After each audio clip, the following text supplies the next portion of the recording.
warahmatullahi wabarakatuh. Waalaikumsalam warahmatullahi wabarakatuh. Wabisrohi sadri wa yassir li amri wa hlul 'uqdatam min lisani yafqahu qawli.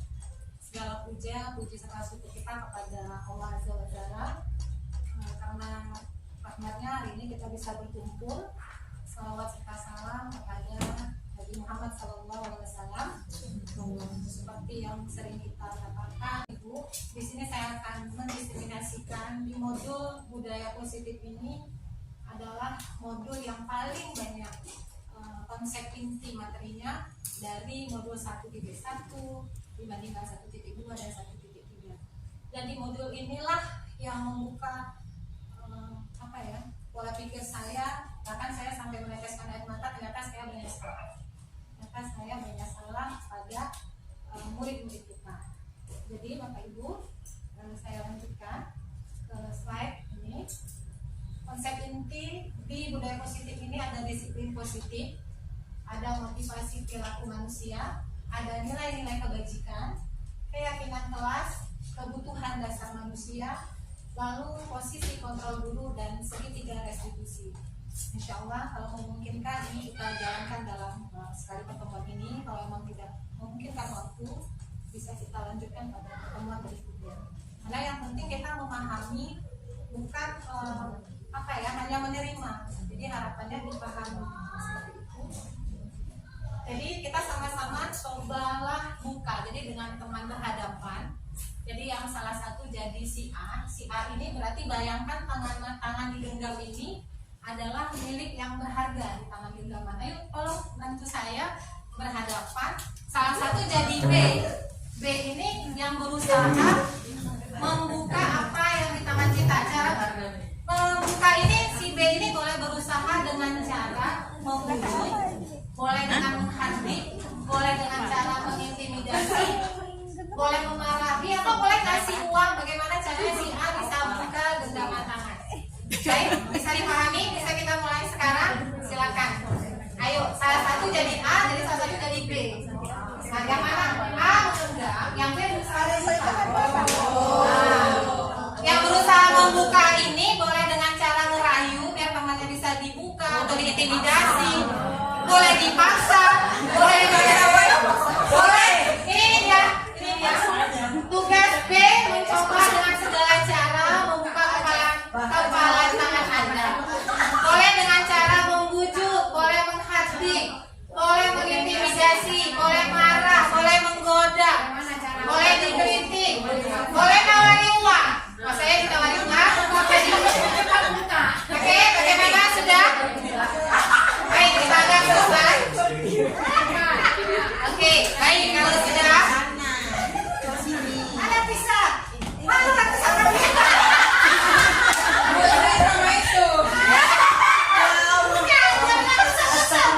Oke, baik. Kita lanjutkan Ibu. Gak apa-apa. Nomor 1. Apakah Anda atau B membuka kepala tangan Anda yang A tadi? Mengapa? Apa alasan Anda atau B membuka kepala tangan Anda? Kenapa kita berusaha buka tadi? Karena ada sesuatu yang berharga di teman kita. 2. Apakah Anda atau B menutup kepala tangan Anda? Maksudnya dia nggak berusaha membuka. Ada yang membuka atau tetap menutup. Itu maksudnya nomor 2. Mengapa alasan B tetap menutup kepala tangan Anda? Maksudnya yang B nggak membuka, membiarkan tetap bermasalah, tetap membiarkan. Yang ketiga, siapa yang memegang kendali atau kontrol untuk membuka atau menutup kepala tangan kita? Berarti si A diri sendiri ya? Berarti jawabannya diri sendiri. Jadi yang kontrol bisa membuka tangan kita atau itu adalah kita sendiri. Misalnya yang menggenggam ini, apakah kita buka karena dia kasih uang? Apakah kita buka karena dibujuk? Ataukah kita buka karena dia marah, memaksa? Atau kita tetap menutup karena kawan kita membiarkan kita tetap menutupnya? Itu seperti itu. Kita lanjutkan. Nanti ada koneksinya. Inilah dia miskonsepsi itu. Miskonsepsi adalah salah pengertian, salah konsep, salah maksud. Kita salah di tentang teori kontrol selama ini. kita tuh berilusi, berimajinasi kalau kita itu guru bisa mengontrol murid, atau ilusi kita yang lainnya, semua penguatan positif dari kita nih, hal-hal baik dari kita itu bisa efektif dan bermanfaat bagi murid. Dan ilusi kita lainnya bahwa kritik kita membuat orang merasa bersalah dan dapat menguatkan karakter, itu hanya ilusi ternyata. Ilusi lainnya bahwa orang dewasa memiliki hak untuk memaksa.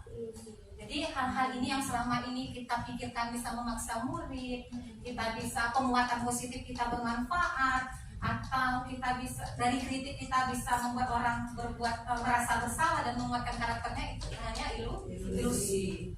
Di sini bisa dipahami. Kita lanjutkan. Inilah perubahan paradigma dari stimulus yang kita kasih dan respon dari murid kita menjadi teori kontrol. Sebelumnya kita beranggapan di stimulus respon ini nyatanya kebutuhan kita sama. Kita menganggap kebutuhan saya, kebutuhan Bu Desi, kebutuhan Bu Ana itu sama. Tapi nyatanya di teori kontrol, kebutuhan kita tuh semua beda. Kebutuhan saya, kebutuhan teman-teman, Bapak Ibu tuh beda, dan kebutuhan murid juga beda. Kemudian semua orang melihat sama. Kita menganggap apa yang kita lihat, orang melihatnya juga seperti itu. Ternyata di teori kontrol setiap orang memiliki gambaran yang berbeda. Berikutnya, kita menganggap selama ini kita mencoba mengubah orang agar berpandangan dengan sama dengan kita. Nyatanya di teori kontrol kita berusaha memahami pandangan orang lain tentang dunia. Kita nggak bisa paksa dia sesuai pandangan kita, tapi kita yang harusnya memahami pandangan orang lain. Seperti itu. Lalu perilaku buruk dilihat sebagai suatu kesalahan. Sama ini setiap orang berperilaku buruk kita hanya melihat hanyalah kesalahan. Nyatanya ada tujuan dari perilaku tersebut. Kemudian orang lain bisa mengontrol saya, orang lain bisa kontrol kita. Nyatanya hanya kita sendiri yang bisa mengontrol diri kita sendiri. Kemudian saya bisa mengontrol orang lain. Ternyata kita tidak mampu mengontrol orang lain. Kemudian pemaksaan ada pada saat bujukan gagal. Kalau kita udah ngebujuk gagal, kita maksa, itu salah. Ternyata yang benarnya kolaborasi, kerjasama, dan konsensus menciptakan pilihan-pilihan baru. Kemudian berpikir kita yang menang atau dia yang kalah. Dia yang kalah atau kita yang menang. Ya. Tapi kita berganti, kita menang, dia menang. Seperti itu. Saya lanjutkan. Puas. Berikutnya, kita juga salah mengartikan disiplin. Selama ini disiplin kita anggap adalah tata tertib, teratur, dan kepatuhan pada peraturan. Disiplin kita hubungkan dengan hukuman. Pasti ada disiplin disertai hukuman. Berikutnya kita cenderung menghubungkan disiplin dengan ketidaknyamanan. Dan budaya kita memaknai disiplin itu menjadi sesuatu yang dilakukan seseorang untuk mendapatkan kepatuhan. Namun nyatanya disiplin positif itu berasal dari disiplin, dari kata disiplina yang artinya belajar. Arti disiplin ternyata belajar. Disiplin diri mempelajari bagaimana cara kita mengontrol diri. Jadi disiplin itu dimulai dengan disiplin diri, kita yang dapat mengontrol diri kita. Itu yang benar, disiplin itu kemampuan mengontrol diri dan bagaimana menguasai diri untuk memilih tindakan yang mengacu pada nilai-nilai yang kita hargai. Seseorang yang memiliki disiplin diri, kemampuan mengontrol diri tadi, berarti mereka bisa bertanggung jawab terhadap apa yang dilakukannya karena mereka mendasari tindakan pada nilai-nilai kebajikan universal, tolok ukur budi pekerti. Yang kita di sini ambil adalah nilai-nilai profil belajar Pancasila yang kita yakini yaitu beriman, bertakwa kepada Tuhan yang Maha Esa, dan berakhlak mulia, kemudian bernalar kritis, mandiri, kreatif, gotong royong. Nah, yang kedua, untuk mencapai kemerdekaan murid, syarat utamanya adanya disiplin atau belajar tadi. Disiplin yang dimaksud di sini adalah disiplin diri dulu yang memiliki motivasi internal dari dalam diri. Jika kita tidak mampu memotivasi internal diri kita sendiri, maka orang lain lah yang selama ini mengontrol kita, mendisiplinkan kita, atau motivasi itu datangnya dari luar, motivasi eksternal. Nah, disiplin positif merupakan salah satu penerapan disiplin yang bertujuan menumbuhkan kesadaran serta memberdayakan murid tanpa yang selama ini kita menganggap kenapa penghargaan salah, kenapa hukuman itu salah, tapi kita hanya mendengar tidak tahu alasan. Insya Allah berikutnya kita akan memahami kenapa yang penting itu motivasi internal, bukan hukuman dan bukan penghargaan yang disebut dengan motivasi eksternal. Kita lanjutkan. Inilah dia motivasi perilaku manusia. Diana Dosan dalam bukunya Restructuring School Discipline menyatakan ada 3 motivasi perilaku manusia. Bisa bantu saya dari ketiga motivasi ini mana yang menurut rekan-rekan semua Bapak Ibu yang tergolong motivasi intrinsik atau internal dan motivasi eksternal atau ekstrinsik? Boleh angkat tangan, boleh kasih pendapat. Di sini tidak cari benar salah. Pendapat itu yang iya Kak Dewi. Intrinsik dari dalam diri. Iya, untuk menjadi orang yang mereka inginkan dan menghargai diri sendiri dengan nilai-nilai yang mereka percaya merupakan motivasi intrinsik. Ada lagi Bu Dewi? Atau hanya itu?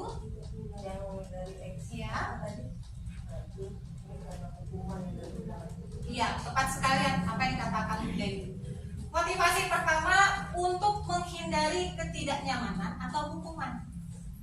Itu motivasinya dari luar. Kita berbuat karena takut dihukum. Yuk kita lihat diri kita sendiri. Selama ini kita datang tepat waktu karena takut ditegur kepala sekolah kan? Apakah karena takut dimarahkan? Atau karena kita menghargai diri sendiri? Kalau kita memilih karena takut ditegur, berarti motivasi kita berangkat cepat masuk itu dari luar. Ini contoh, ya kan? Berikutnya, apakah kita datang tepat waktu itu biar diberi penghargaan? Inilah yang sering datang cepat, luar biasa. Apakah karena mengharap penghargaan?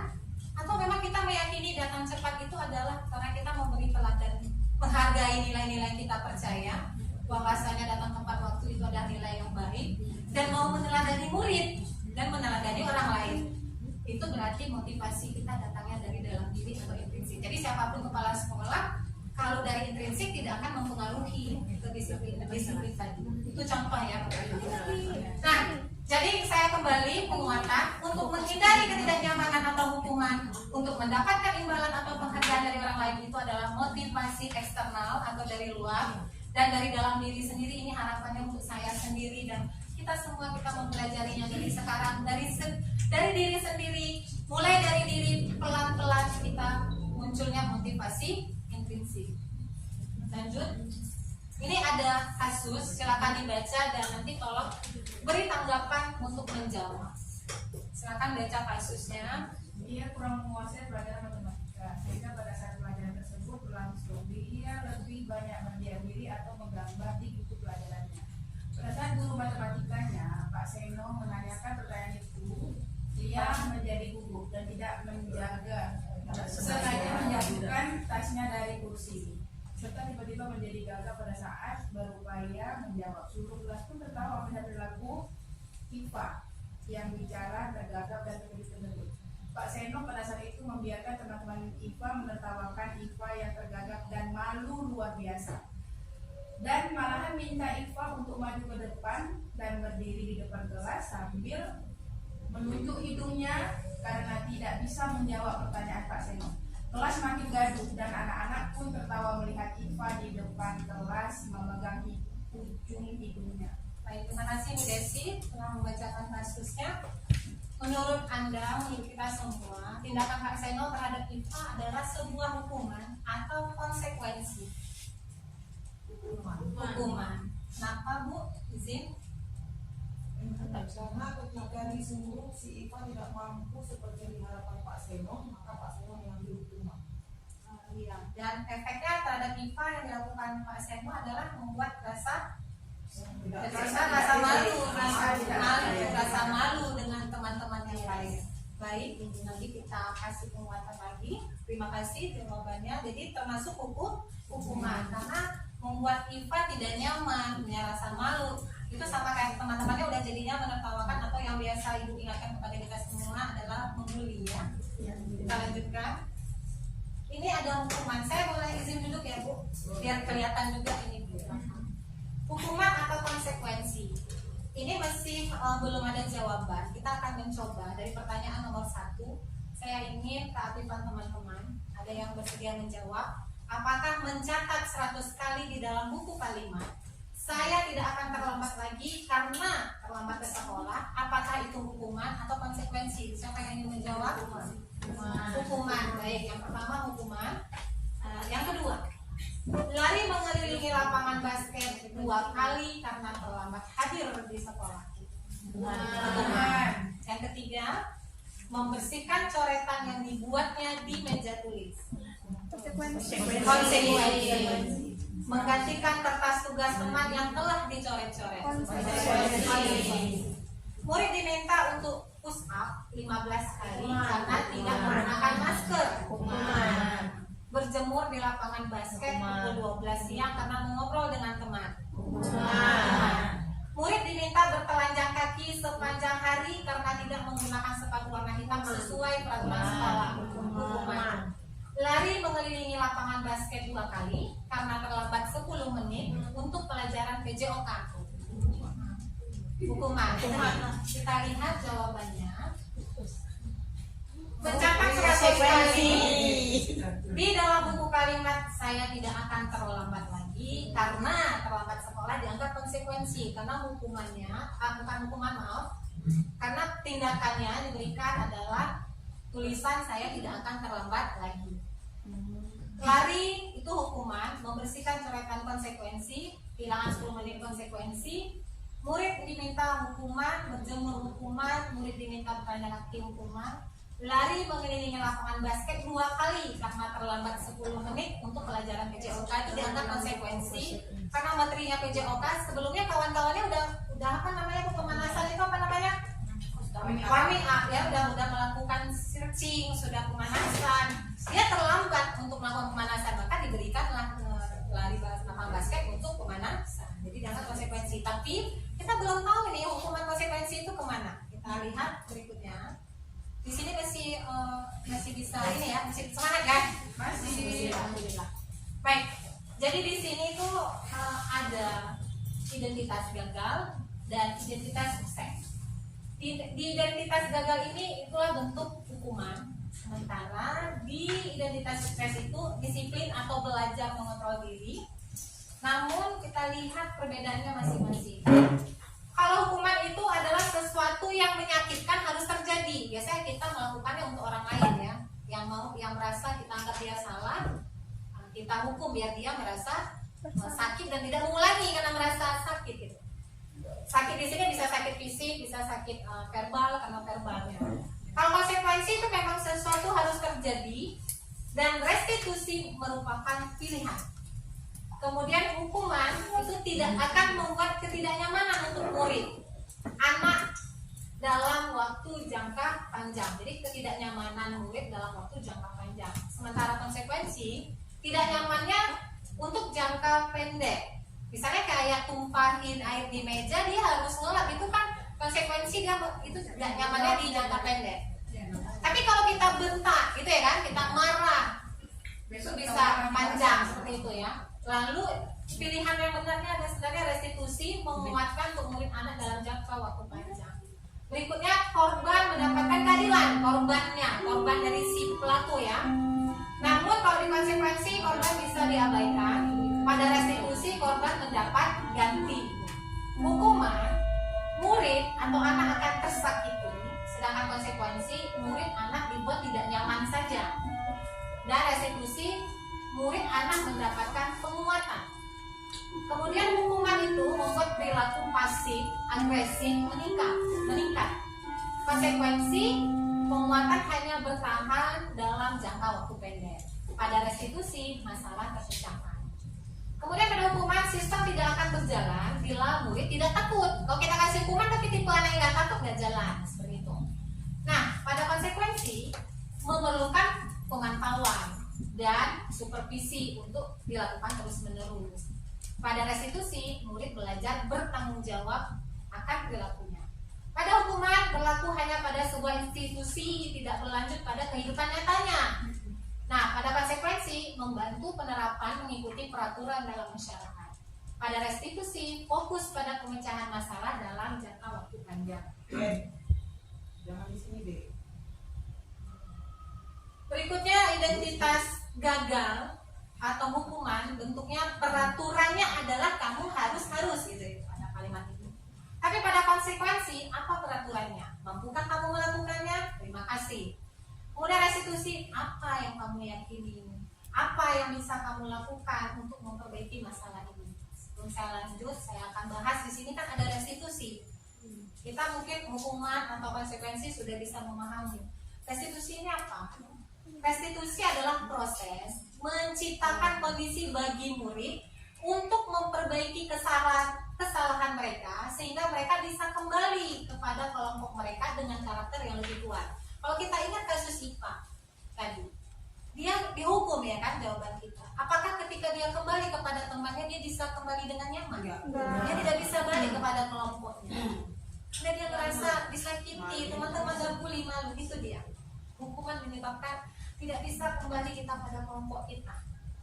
Kemudian restitusi juga adalah proses kolaboratif atau diskusi yang mengajarkan murid untuk mencari solusi untuk masalah dan membantu murid berpikir tentang orang seperti apa yang kita inginkan, kamu inginkan, dan bagaimana mereka harus memperlakukan orang lain. Restitusi membantu murid menjadi lebih memiliki tujuan, disiplin positif, dan memulihkan dirinya setelah berbuat salah. Penekanannya bukanlah pada bagaimana berperilaku untuk menyenangkan orang lain atau menghindari ketidaknyamanan, namun tujuannya adalah menjadi orang yang menghargai nilai-nilai kebajikan yang mereka percayai sebelumnya dan belajar tentang teori kontrol bahwa pada dasarnya kita memiliki motif intrinsik. Jadi kata lain, kalau hukuman itu kan karena takut, ya, Dari luar. iya, dari luar, dan itu karena hukuman itu juga bisa menyebabkan orang lain berbohong karena takut dihukum, menghindari, ya kan? Tapi kalau restitusi ini membuat kita menyadari kesalahan kita kembali kepada nilai-nilai yang kita percaya. Itu tadi, kalau profil Pancasila dalam beriman dan bertakwa, akhlak mulia, perilaku nilai-nilai itu yang kita percaya. Disitulah restitusi, kemenangan restitusinya. Oke, saya lanjut. Ini ada lagi sebenarnya tentang hukuman. Mungkin saya bacakan saja dan kita bisa jelas contoh-contoh yang lain. Bentuk hukuman itu murid, anak belajar menyembunyikan kesalahan. Berarti tadi bohong. Sementara konsekuensi murid belajar untuk taat peraturan. Pada restitusi, murid belajar memecahkan masalah. Di situ bedanya. Pada hukuman, kita mencoba mengontrol anak dengan penguatan negatif untuk membayar kesalahannya secara impas menurut kita. Tapi pada konsekuensi mencoba mengontrol anak dengan penguatan positif. Namun pilihan restitusi, anak paham bahwa dirinya sendiri yang pegang kendali kontrol. Apakah dia mau melakukan sesuai nilai yang dia yakini?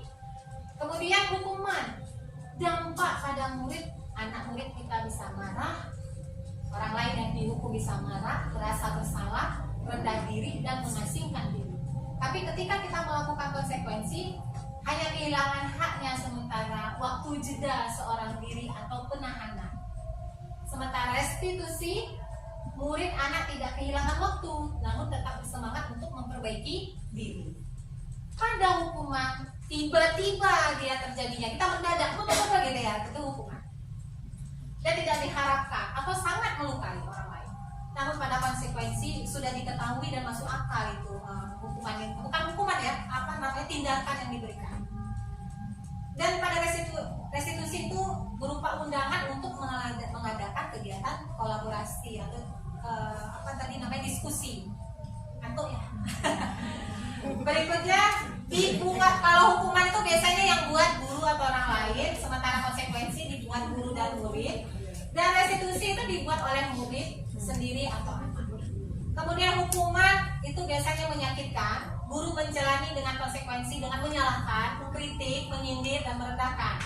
Pada konsekuensi membantu guru menyatakan peraturan, melakukan peringatan, dan menerapkan konsekuensi.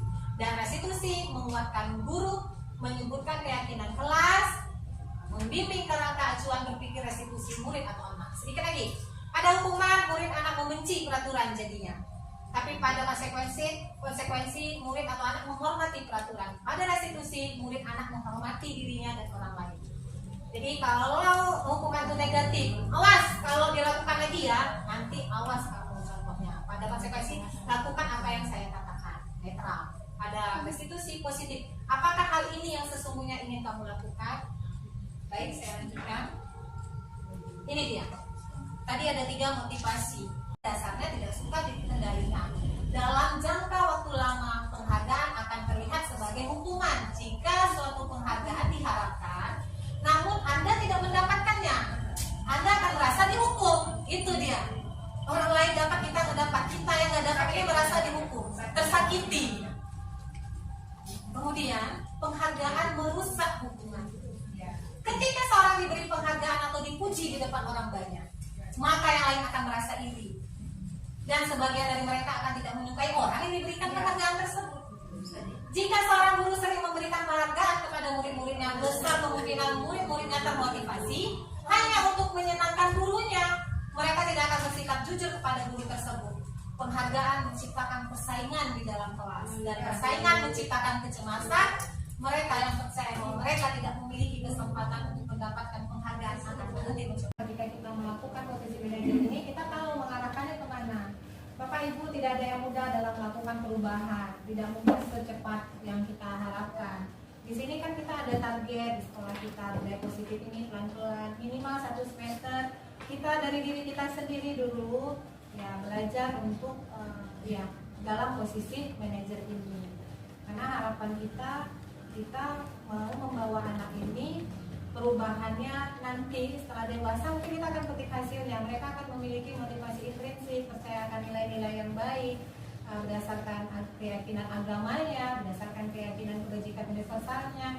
Mungkin dari kita, dari perilaku kita. Tapi jikalau kita sudah tahu, kita mesti menerapkan contoh lagi posisi penghukum. Andaikan dia melakukan hal yang sama untuk orang lain, karena kita terbiasa mendidiknya dengan posisi penghukum, ternyata dia menghukum orang lain dengan caranya.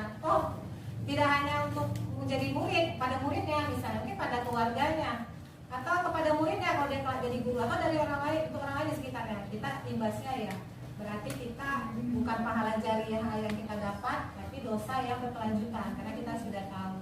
Pelan-pelan kita berubah. Bapak Ibu saya terutama, Bapak Ibu kita sama-sama mulai dari diri kita sendiri, saling mengingatkan kepada teman agar budaya positif ini bisa tercipta, terwujud di sekolah kita. Ya Bapak Ibu, berikutnya ini tadi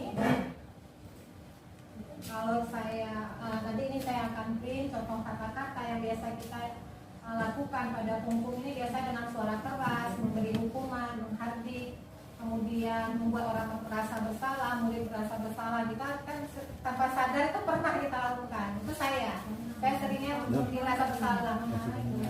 Ini ternyata kita pernah melakukannya, dan itu ternyata salah karena masih motivasinya dari luar. Jadi berikutnya saya masuk ke segitiga restitusi. Segitiga restitusi ini adalah cara kita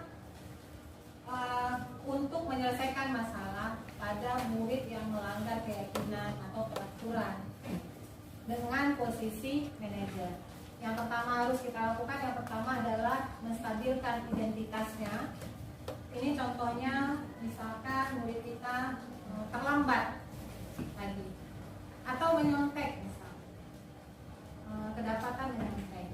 Kita panggil murid tersebut dan kita tidak boleh menyelesaikannya memang di depan murid yang lain. Itu idealnya kita panggil murid, kita tanya, kamu tahu kenapa ibu panggil misalnya. Misalnya dia tidak menyadari, kita kasih tahu karena kita nggak negur di dalam. Tujuannya biar tidak rasa terbuli oleh teman-temannya. Tapi kalau kita, kamu nyontek, maka sadar kawan-kawannya tahu, maka bisa jadi terjadi bully nanti setelahnya. Pulang sekolah diajak, ada yang nyontek. Rupanya gara-gara itu anak kita tadi pukul-pukul, terjadinya berantem tanpa sadar. Rupanya ada akibat kita gara-gara kita bilang kesalahan itu di depan anak yang lain. Jadi kita panggil, tadi Bu lihat, kamu lihat jawaban temanmu. Inilah yang dimaksud dengan stabilkan identitas. Apa benar? Kita tanya. Benar.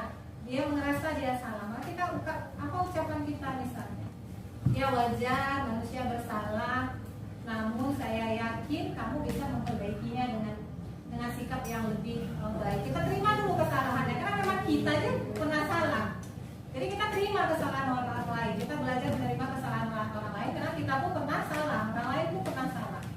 Lalu kita melakukan validasi tindakan yang salah tersebut. Nah, apa harapannya?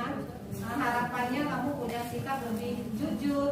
Kita arahkan ke keyakinan kelas. Maka biar lebih nyambung, mungkin saya tunjukkan contoh video. Nah, ini yang saya lakukan.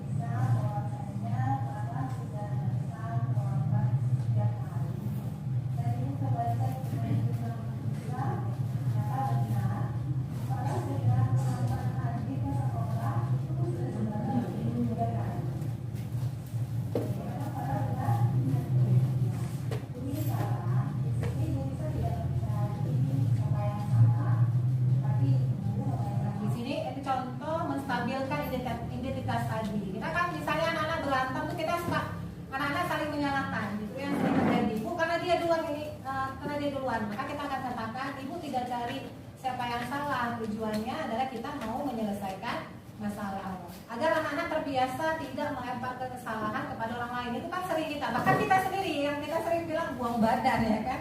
Itu mungkin tercipta oleh kita orang dewasa. Anak-anak kita pun tercipta oleh orang dewasa yang dahulu, karena tidak melakukan ini.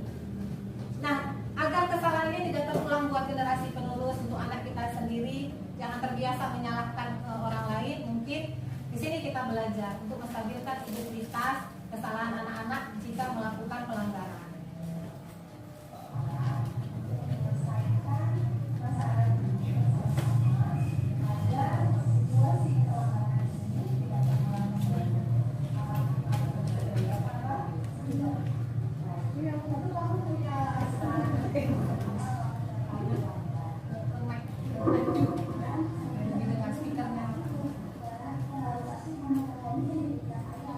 Contoh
Posisi penghukum biasanya berbicara dengan nada tinggi, menghardik, menunjuk-nunjuk, menyakiti, dan menyindir.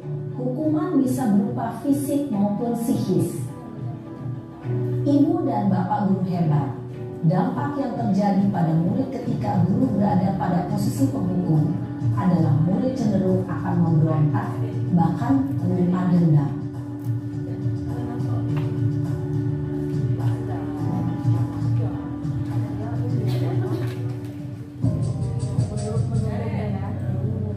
Berikutnya posisi pembuat merasa bersalah.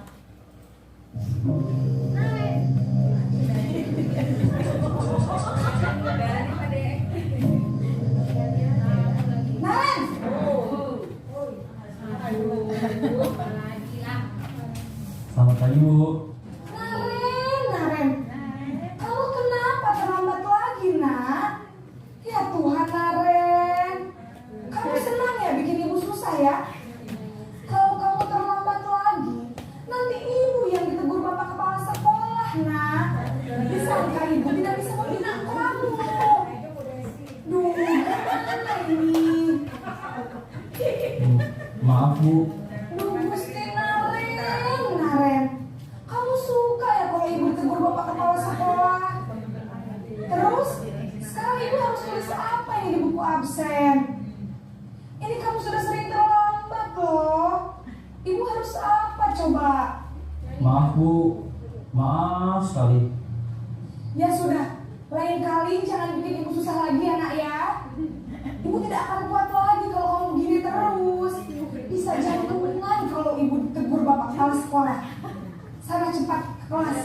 Maaf ya Bu. Maaf sekali.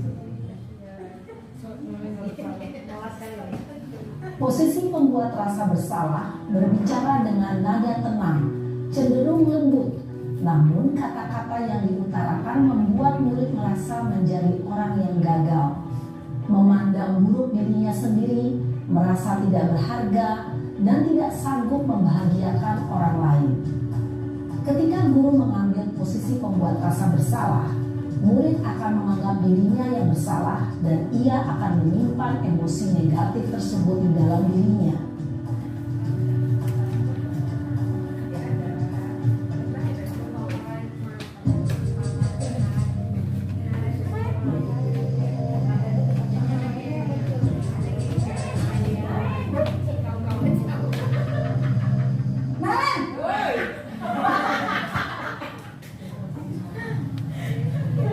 Selamat pagi Bu.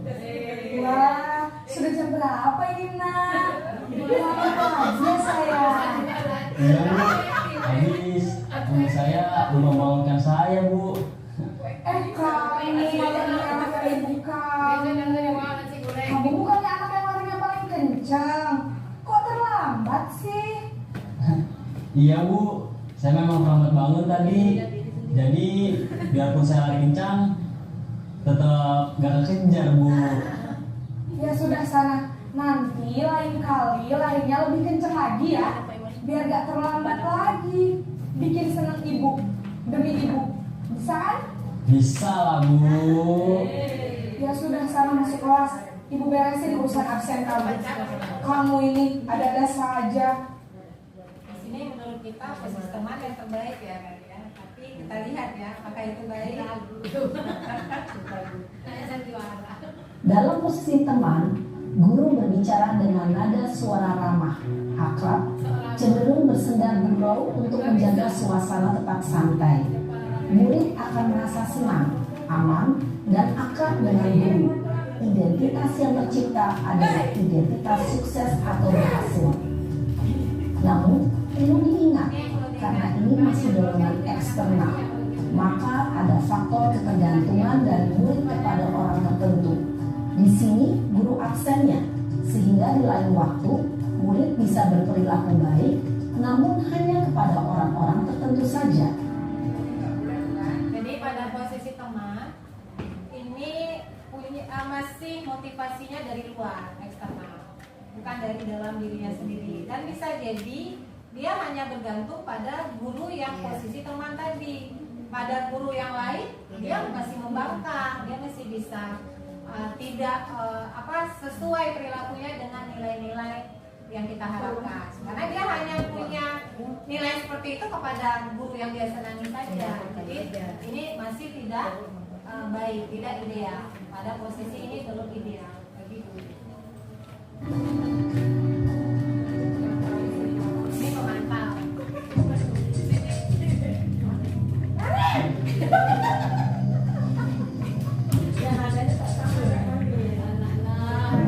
Ibu tuh bukan dari ganti baju.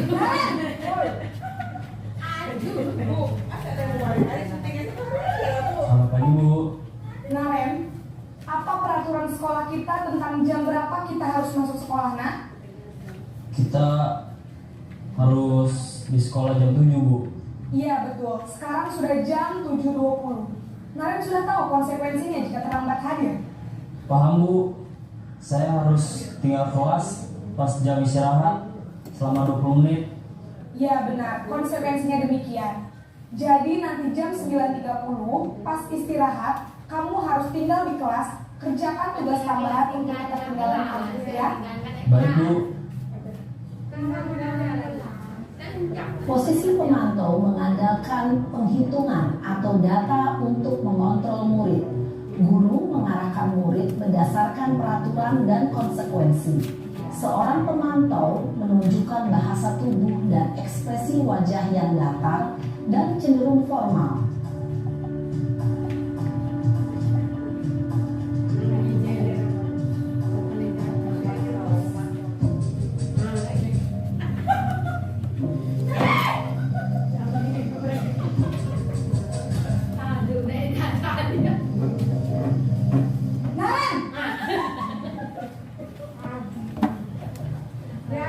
Naren, Selamat pagi Bu. selamat pagi Naren. Maaf Bu, saya terlambat. Iya, sekolah masuknya jam 7, sekarang sudah jam 7.20.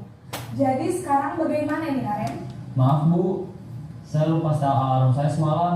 Baiklah, menurut kamu, keyakinan sekolah yang mana yang perlu kamu tingkatkan? Menghargai diri sendiri dan orang lain mungkin ya Bu. Setuju. Jadi, apakah Naren meyakini prinsip saling menghormati tersebut? Iya Bu, saya meyakininya. Apakah Naren bersedia memperbaiki masalah keterlambatan ini? Bersedia Bu. Bagaimana kamu akan perbaiki masalah keterlambatan ini? Saya akan coba untuk tidak lupa menyetel alarm saya Bu. Baik, kalau Naren lupa menyetel alarm di rumah, ada orang yang kira-kira bisa bantu mengingatkan tidak?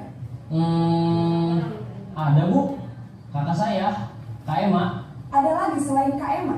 Selain Kak Emma, ada ibu saya. Baik, jadi yang mengingatkan Naren adalah Kak Emma dan ibu kamu ya?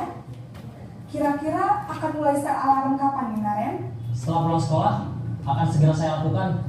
Baik, jadi Naren akan setel alarm untuk bangun besok pagi dan akan diingatkan oleh kakak dan ibunda Naren ya. Ada lagi yang mungkin perlu dilakukan Naren agar tidak terlambat bangun lagi.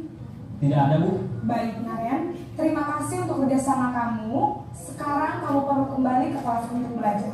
Baik Bu, terima kasih.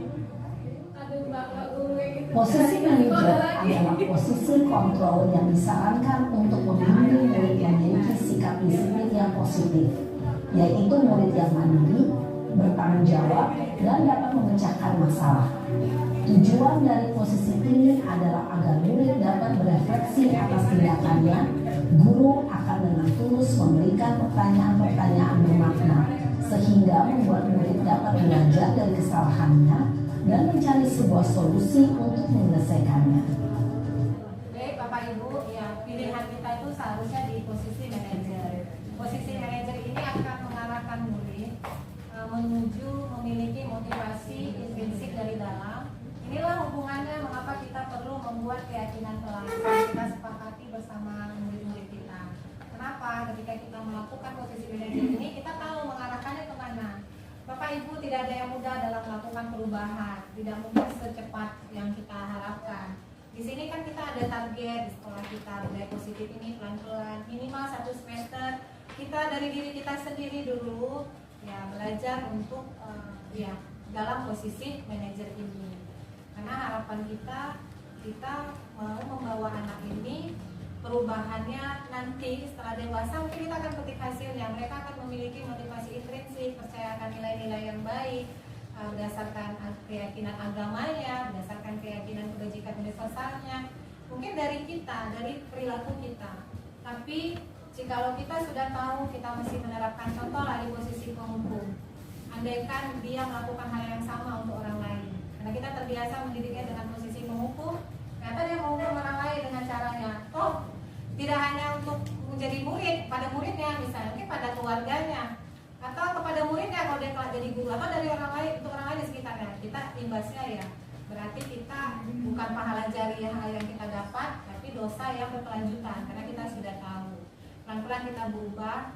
Bapak ibu saya terutama, bapak ibu kita sama-sama mulai dari diri kita sendiri, saling mengingatkan kepada teman agar budaya positif ini bisa tercipta, terwujud di sekolah kita.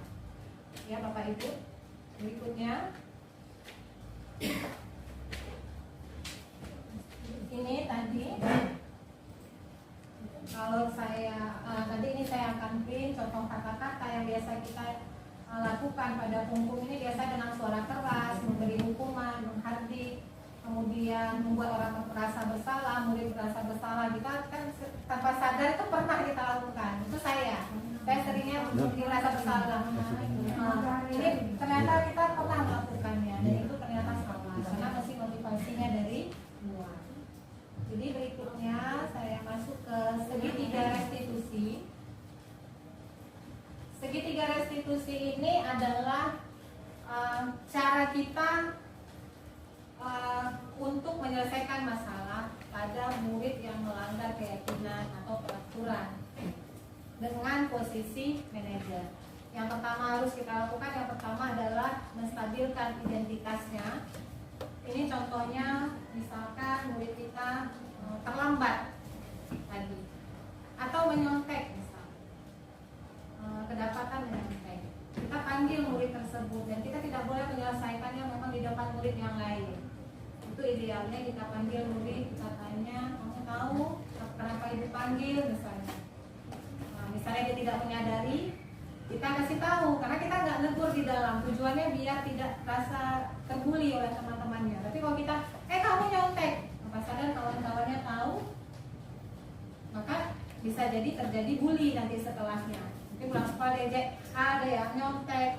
Rupanya gara-gara itu anak kita tadi pukul-mukul, terjadinya berantem tanpa sadar. Rupanya ada akibat kita gara-gara kita bilang kesalahan itu di depan anak yang lain. Jadi kita panggil. Tadi Bu lihat, kamu lihat jawaban temanmu. Inilah yang dimaksud dengan stabilkan identitas. Apa benar? Kita tanya. Benar. Dia merasa dia salah. Maka kita apa ucapan kita misalnya?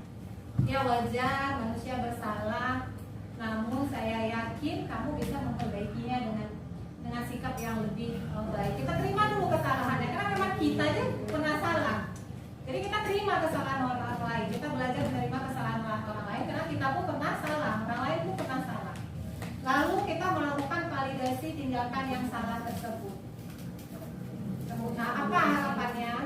Harapannya kamu punya sikap lebih jujur, kita arahkan ke keyakinan kelas. Maka biar lebih nyambung, mungkin saya tunjukkan contoh video. Nah, ini yang saya lakukan.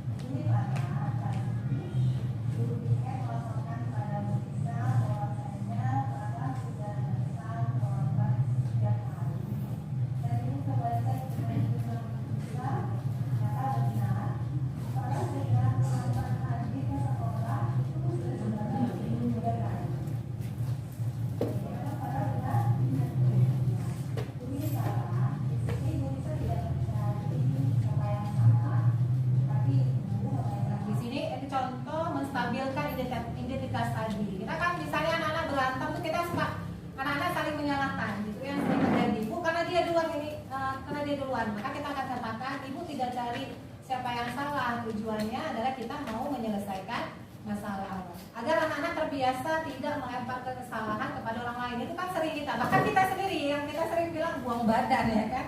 Itu mungkin tercipta oleh kita orang dewasa.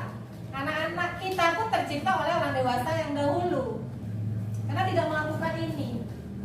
Nah, agar kesalahan ini tidak terulang buat generasi penerus untuk anak kita sendiri, jangan terbiasa menyalahkan orang lain. Mungkin di sini kita belajar untuk menstabilkan integritas kesalahan anak-anak jika melakukan pelanggaran.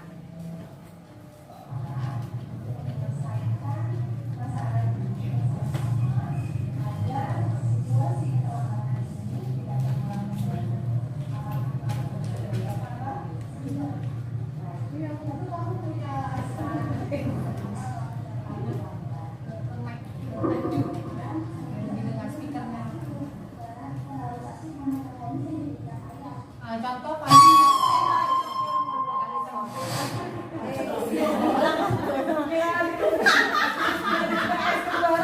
berikutnya, mohon maaf kita dengarkan. Untuk contoh validasi tindakan itu bisa ya nanti kita edit. Contoh validasi tindakan ini kata-katanya bisa seperti ini.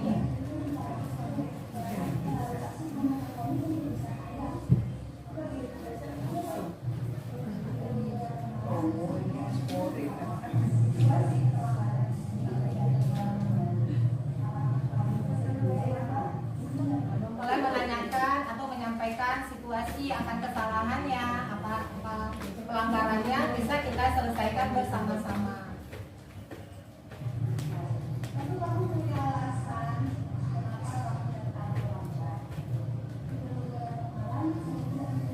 Dengan menanyakan alasannya.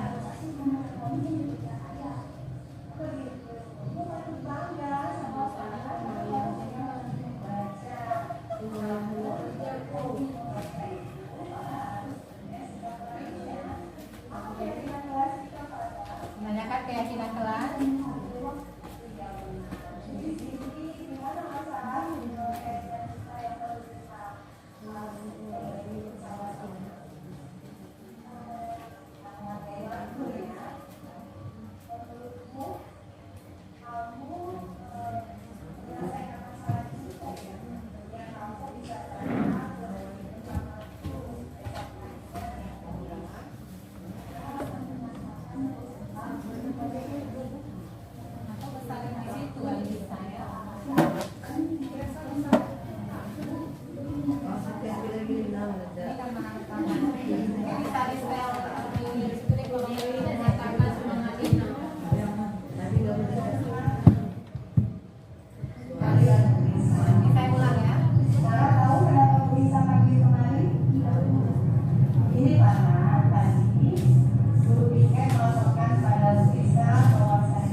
Dan membangunkan saya apabila terlambat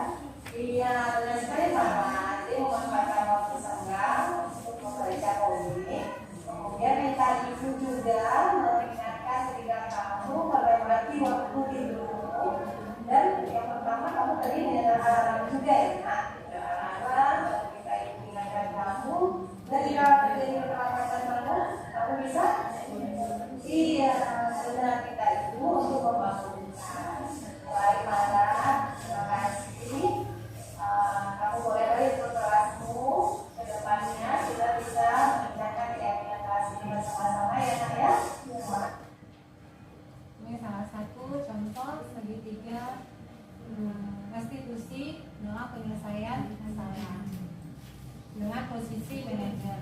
Memang kalau kita belum mulai kita ngerasa agak sulit, tapi saya yakin dan percaya bisa. Maknya sering lambat, makanya gimana kita bilang, maknya payahnya. Kan anaknya yang kita tanya, apa alasan anak Makanya itu itu? aja mbak. Kalau Kalau alasannya lambat bangun, bisa bilang kenapa lambat? Ayahnya lambat bangun, bu kami udah bolak balik bangunkan ayah kami.